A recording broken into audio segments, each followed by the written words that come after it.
और चुनावी साल में ये जो हकीकत है वो न्यूज राइटर ही आपको बता रही है। कोई भी मीडिया वाला यहाँ पे नहीं आया ग्राउंड रिपोर्टिंग करने के लिए। यही तीसरा विकल्प भी बचा है, इनको वोट देंगे अगर ये हमारी रोड बना दे तो। रहे कभी भी यहाँ पे युद्ध के हालात बन सकते हैं। महंगाई राहत कैंप चलाया जा रहा है। और सी भाटी को 3-4 बार ज्ञापन दे दिए।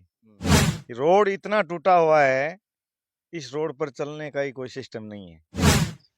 वोट लेकिन देशो पहुंच सिंह ने कौन देवा 30 रन देशों 30 सेकंड है हनुमान बेनीवाल ने हनुमान बिनियाल ने दे दिया। हनुमान बेनीवाल। तो साथियों आप देख सकते हो जनता का आक्रोश है कि ना हम कांग्रेस को देंगे ना बीजेपी को। यहाँ पे सिर्फ हनुमान बेनीवाल का डंका चल रहा है। सांचू गांव में भारत पाक बॉर्डर का आखिरी गांव है। यहाँ पे लोग हैं कांग्रेस और बीजेपी से त्रस्त हैं, अस्त व्यस्त हैं, क्योंकि जो जन समस्या की सुनवाई है वो कोई नहीं कर रहा है।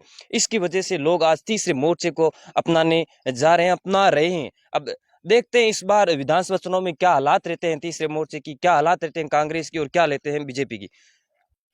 नमस्कार साथियों, एक बार फिर स्वागत है आपका टीम न्यूज राइटर पर। मैं अशोक स्वामी स्वागत करता हूं।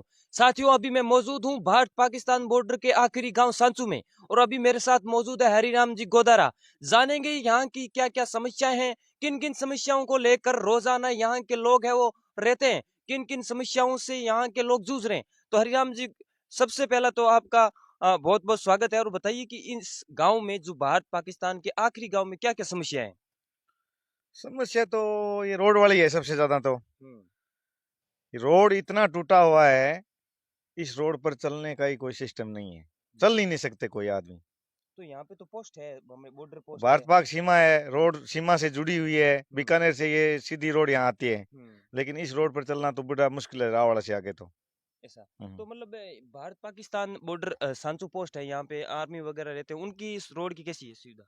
उनकी सुविधा कहाँ है, तो ये तो इस रोड को यूज करते हैं वो। और वो यहाँ पे एकदम टूटी फूटी एकदम है। टूटी हुई है। हर रोज इनका मूवमेंट होता है, बीकानेर जाते हैं आते हैं, तो इनको आना बहुत ही मुश्किल है। कभी ये ट्रक इनके रुक जाते हैं, कभी इनका राशन रुक जाता है, कभी कहीं रुक जाता है, कभी जवान रुक जाते हैं।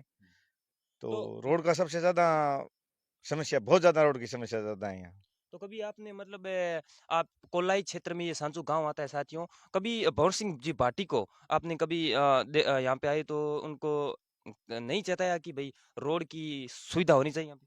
वो भंवर सिंह भाटी को 3-4 बार ज्ञापन दे दिए। हम्म, और अर्जुन राम मेघवाल यहाँ आया था, उनको दे दिया। उन्होंने बोला था हम बनवा देंगे, लेकिन 1 साल हुआ अभी तक तो कोई रोड कोई बना नहीं है। और बीकानेर गडकरी आया था, उनको भी ज्ञापन दिया था डीआईजी साहब ने, हम्म, वही कुछ नहीं हुआ। अभी व्यापार मंडल वाले वो आए थे अध्यक्ष, हम्म, वो हमारे को ये बोल के गए थे, बोले हमारे को चाहे डेरा लगाना पड़े दिल्ली में गडकरी के घर पे, हम्म। लेकिन ये आपको रोड बनवा के रहेंगे। लेकिन मेरे को तो लगता है मुश्किल है रोड बनाना। अच्छा मैं बात करूं यहाँ के मतलब शिक्षा क्षेत्र की, शिक्षा में कितना विकास है इस सांचू गांव में। शिक्षा क्षेत्र में 5 जगह स्कूल है, चल रहा है, 30-35 बच्चे हैं, हम्म, लेकिन ये 10 जगह होना चाहिए। होना चाहिए। हाँ। लेकिन 5वीं तक के बच्चे हैं यहाँ पे और टीचर वगैरह रेगुलर आते रहते नहीं नहीं आते, ये कभी कभी आते हैं।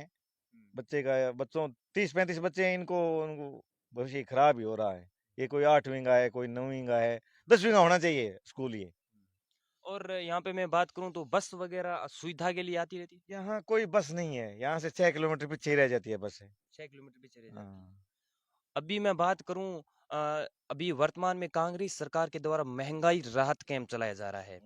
क्या आपके गांव में महंगाई राहत कैंप का उपयोग है, महंगाई राहत कैंप का जो सहयोग है वो मिला। नहीं, कुछ में नहीं मिला। कुछ भी नहीं मिला। कुछ नहीं मिला यहाँ। आपके कहने का मतलब है सरकार की कोई भी सुविधा हाँ, कोई भी यहाँ नहीं है। नहीं है। हाँ, क्या कुछ कहना चाहेंगे वर्तमान सरकार से, वर्तमान विधायक से। यही कहना चाहते हैं, एक तो हमारी ये रोड बना दें, हम्म। और राहत है, ये जो महंगाई राहत कैंप है, इनमें इन लोगों को फायदा मिलना चाहिए, लेकिन वो नहीं मिल रहा है। कहाँ मिलेगा यहाँ। यहाँ पे आय का साधन क्या है।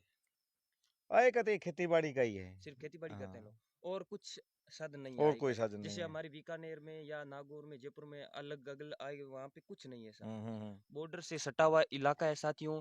यहाँ पे बिजली वगैरह आती रहती है। हाँ, बिजली तो आती है। ठीक आती हाँ, रहती है। ठीक है, गुण नेटवर्क भाई। वगैरह नेटवर्क बिल्कुल ये नहीं है यहाँ। बिल्कुल ही नहीं है। हाँ।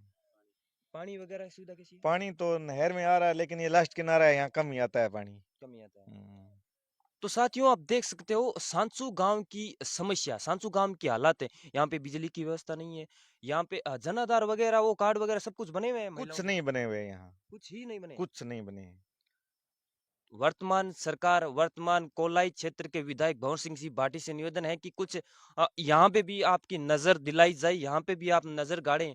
यहाँ पे बिजली की व्यवस्था नहीं है, शिक्षा क्षेत्र में लगातार पिछड़ता जा रहा है, जबकि यहाँ पे भारत पाकिस्तान बॉर्डर है, कभी भी यहाँ पे युद्ध के हालात बन सकते हैं। सड़क तक नहीं बनी गई है। क्या कर रही है वर्तमान सरकार? और वोट मांगने के लिए जब आते हैं तो ऐसे बड़े बड़े वादे करके जाते हैं, जैसे मतलब जैसे सरकार बनी वैसे ही चुनाव में जैसे ही सरकार बनी और वैसे उनके वादे पूरे। लेकिन 5 साल तक 4 साल तक लगातार है वो काम करते रहते हैं, तो अंतिम साल जब बचता है तब वादे पे वादे करते हैं। क्यों अंकल जी? सही है, वो काम पूरा नहीं करते। काम नहीं करते हैं, काम यहाँ कहाँ हुआ है?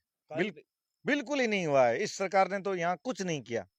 तो अभी हमारे प्रदेश में तीसरा विकल्प भी मौजूद है। क्या उम्मीद लगा के बैठे हैं? तीसरे विकल्प को ही चुनेंगे। तीसरे विकल्प हाँ, नहीं व- तो ये भंवर सिंह भाटिया है, नहीं कोई और किसी सिंह है, किसी को नहीं चुनेंगे। यही तीसरा विकल्प भी बताया है, इनको वोट देंगे अगर ये हमारी रोड बना दे तो वो तो अब अगर आएगा तो ही बनाएगा ना। हाँ, आएगा जब भी बनाएगा, वो तो सत्ता में आएगी सरकार जब बनाएगी, अभी कहाँ बनाएंगे। एक मतलब आपके क्षेत्र में कोलाई क्षेत्र में ये भी मतलब लगातार ये भू खनन होता है, अवैध खनन, वो भी यहाँ पे आपके आसपास होता है। दबा के हो रहा है यहाँ तो, अवैध खनन दबा दबा के हो रहा है, कोई नहीं रोक रहा है यहाँ। तो ये इसका मतलब भंवर सिंह जी भाटी है, कभी इन देवी सिंह भाटी के काल में भी ऐसा आरोप लगाया जाता है कि यहाँ पे अवैध खनन होता था। तो आपने इनको कभी ज्ञापन वगैरह विधायकों को दिया नहीं? नहीं, विधायकों ज्ञापन के ऊपर नहीं, वो तो क्या ज्ञापन दे, यहाँ यहाँ का कोई उनकी नजर ही नहीं है। ये हालात हैं साथियों भारत पाकिस्तान के आखिरी गांव सांचू की। अवैध खनन यहाँ पे होता है, शिक्षा का क्षेत्र यहाँ पे नहीं है, शिक्षा एकदम मर गई है यहाँ पे। यहाँ तक कि महिलाओं के जन आधार कार्ड तक नहीं बने, राशन कार्ड नहीं बने। क्या बिजली की जो व्यवस्था है वो नेंग के बराबर है, नेटवर्क नहीं आता है। हालांकि माना हमने नेटवर्क है वो सुरक्षा की व्यवस्था को लेकर ध्यान में भारत पाकिस्तान बॉर्डर है, चलो कोई नहीं, लेकिन अन्य सुविधाएं तो होनी चाहिए। ये आपके हालात है, ग्राउंड रिपोर्ट में बता रहा हूँ सांचू गांव से। अभी मैं मौजूद हूँ हरिराम जी के घर पर। इन्होंने जो समस्या बताई है वाकई लाजमी है इन समस्याओं को समाधान होना। लेकिन क्या कर रहे हैं भंवर सिंह भाटी, क्या कर रहे थे देव सिंह भाटी?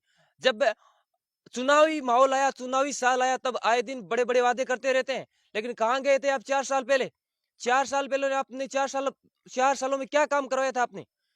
अगर आप 4 सालों में काम करवाते तो ये हरिराम जी ये नहीं कहते कि हम देवी सिंह भाटी को नहीं देंगे वोट, ये नहीं कहते हम भंवर सिंह भाटी को वोट देंगे, ये नहीं कहते कि हम तीसरा विकल्प चुनेंगे।